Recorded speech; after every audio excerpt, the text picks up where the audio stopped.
अ, अच्छा, अब हम आते हैं सिंगुलैरिटी फंक्शंस की तरफ। पहले हम ये डिस्कस कर चुके हैं कि आपकी जो आइडियल इम्पल्स होती है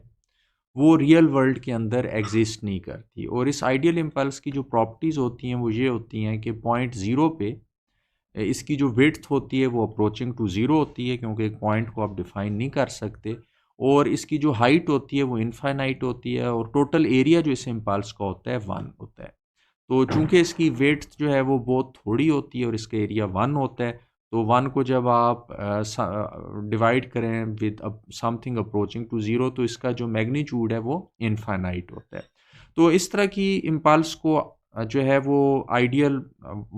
रियल वर्ल्ड के अंदर जनरेट नहीं किया जा सकता, ये सिर्फ आइडियल वर्ल्ड के अंदर एग्जिस्ट करती है। तो जब हमने किसी सिस्टम का इम्पल्स रिस्पॉन्स फाइंड करना है तो फिर हम क्या करेंगे? तो उसका तरीका ये है कि आप कोई भी पल्स ले लें। फॉर एग्जांपल आप इस तरह की एक पल्स ले लें जिसकी जो विड्थ है वो डेल्टा है, लेकिन ये डेल्टा बहुत स्मॉल है, और इसकी जो हाइट है वो वन ओवर डेल्टा है। तो इसका जो एरिया होगा इस तरह की पल्स का वो वन ही होगा। तो इस तरह की पल्स आप यूज़ कर सकते हैं एक सिस्टम का इम्पल्स रिस्पॉन्स फाइंड करने के लिए। लेकिन इसमें एक और चीज़ भी है कि इस पल्स की शेप जो है वो इतनी इम्पॉर्टेंट नहीं है। इस पल्स की शेप जो है वो इस तरह भी हो सकती है, डेल्टा जो है वो जो इसकी विड्थ है वो बहुत थोड़ी है, या इस पल्स की शेप जो है वो इस तरह की भी हो सकती है। तो जो बुनियादी कंडीशन है वो ये है कि इसकी जो ड्यूरेशन है या इसकी जो विड्थ है वो छोटी होनी चाहिए। तो इनमें से कोई भी आपका जो कॉन्टिन्यूस फंक्शन है, ये वाला या ये वाला, ये सारे कॉन्टिन्यूस फंक्शंस जो हैं ये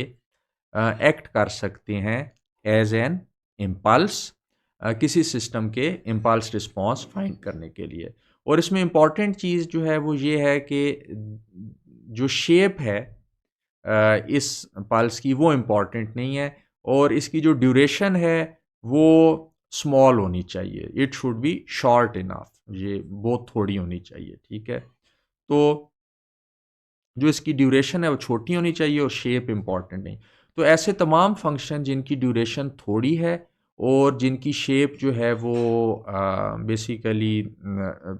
उसकी कोई भी शेप है, तो वो सिंगुलैरिटी फंक्शंस कहलाते हैं, और उनको आप एक आइडियल इम्पल्स के तौर पे यूज़ कर सकते हैं to find the impulse response of a system.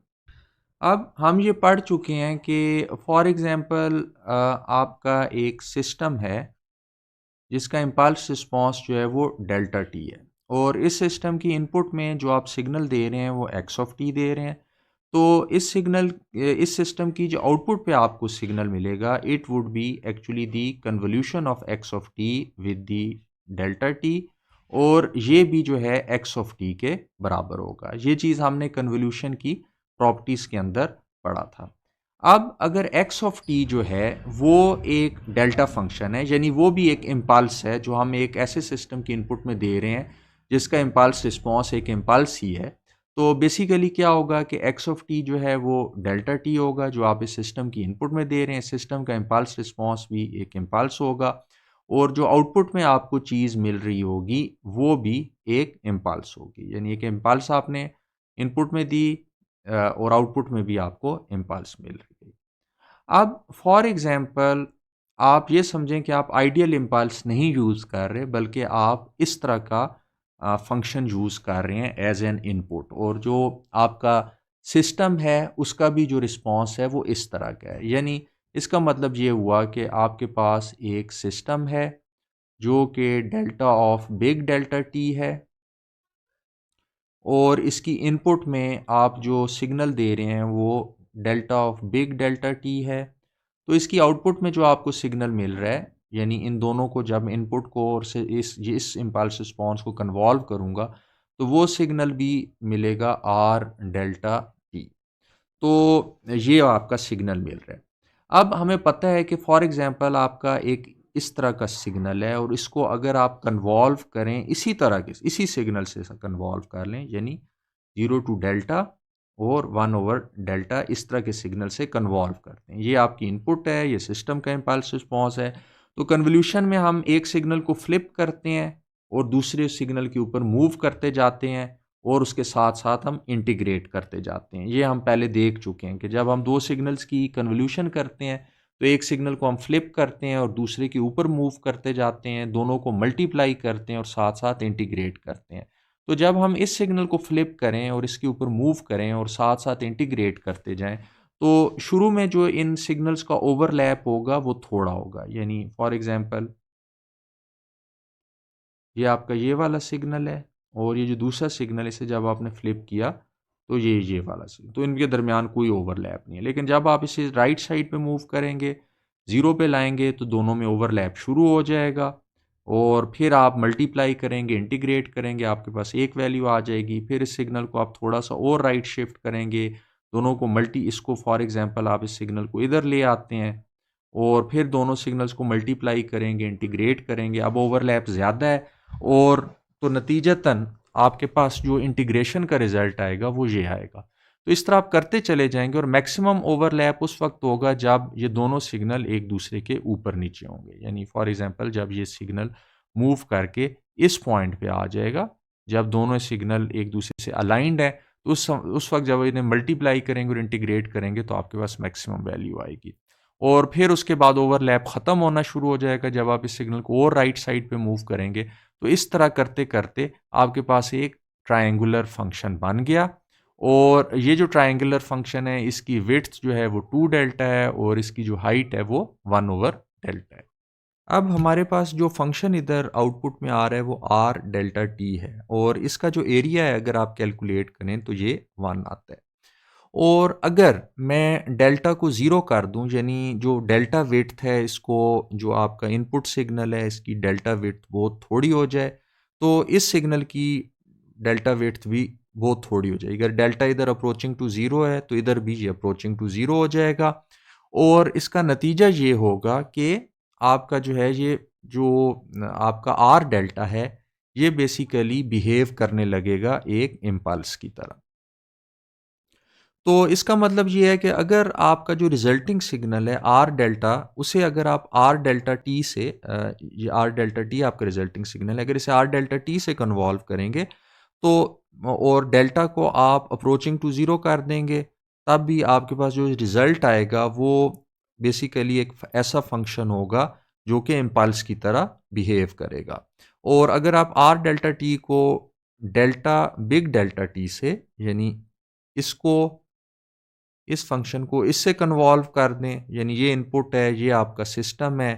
तो उस सूरत में भी और आप डेल्टा को अप्रोचिंग टू ज़ीरो कर दें तो जो आपका रिजल्ट आएगा, जो रिजल्टिंग सिग्नल आएगा वो इम्पल्स की तरह बिहेव करेगा। तो इसका मतलब ये हुआ कि जो इम्पॉर्टेंट चीज़ है वो ये है कि जो डेल्टा है या जो ड्यूरेशन है सिग्नल की जो कि आप इनपुट में दे रहे हैं वो अप्रोचिंग टू ज़ीरो होती है। शेप कोई भी हो सकती है, शेप जो है वो ट्रायंगुलर भी हो सकती है जैसे आर डेल्टा टी का केस है, या ये एक स्क्वायर शेप भी हो सकती है जैसे डेल्टा बिग डेल्टा टी का केस है।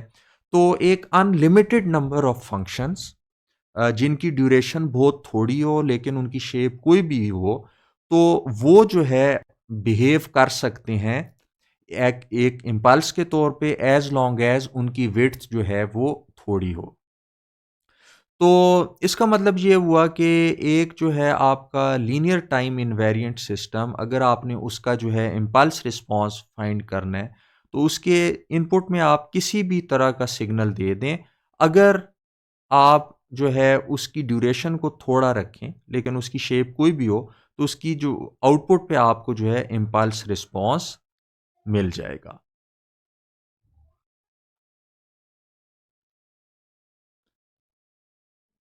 So the response of an LTI system to all these signals is identical as long as the pulse is short enough. तो इसका मतलब ये हुआ कि चाहे हमारे पास फंक्शन जो है वो delta of big delta T है, या हमारे पास जो फंक्शन है वो आर डेल्टा टी है, या हमारे पास आर डेल्टा टी और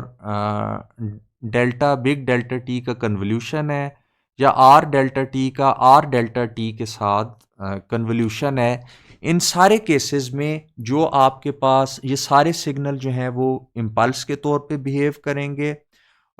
एज लॉन्ग एज इनकी जो ड्यूरेशन है वो शॉर्ट हो, यानी इनकी ड्यूरेशन जो है वो अप्रोचिंग टू ज़ीरो या बहुत ही थोड़ी ड्यूरेशन हो, yani the duration should be small enough. So the shape is not important, rather the important thing is that the duration of these signals should be small enough so they would behave as an impulse, although they are pulses of finite duration, but they would behave as an impulse. So the primary importance of unit impulse is not what it is at each value of t, but rather what it does under the convolution. क्योंकि हमें पता है कि जब हम convolution करते हैं, for example आपका एक सिस्टम है एच ऑफ टी और इसकी इनपुट में आप एक इम्पल्स दे रहे हैं डेल्टा ऑफ टी, तो आउटपुट पे जो चीज़ आपको मिलेगी वो मिलेगी, आपको आउटपुट में जो चीज़ मिल रही है वो इस सिस्टम का इम्पल्स रिस्पॉन्स मिल रहा है। अब आइडियल इम्पल्स आप जनरेट नहीं कर सकते अगर आप इनपुट में आर डेल्टा टी देते हैं या आप इनपुट में डेल्टा बिग डेल्टा टी देते हैं, तो और लेकिन जो आपका डेल्टा है it is very small, then in that case it would behave as impulse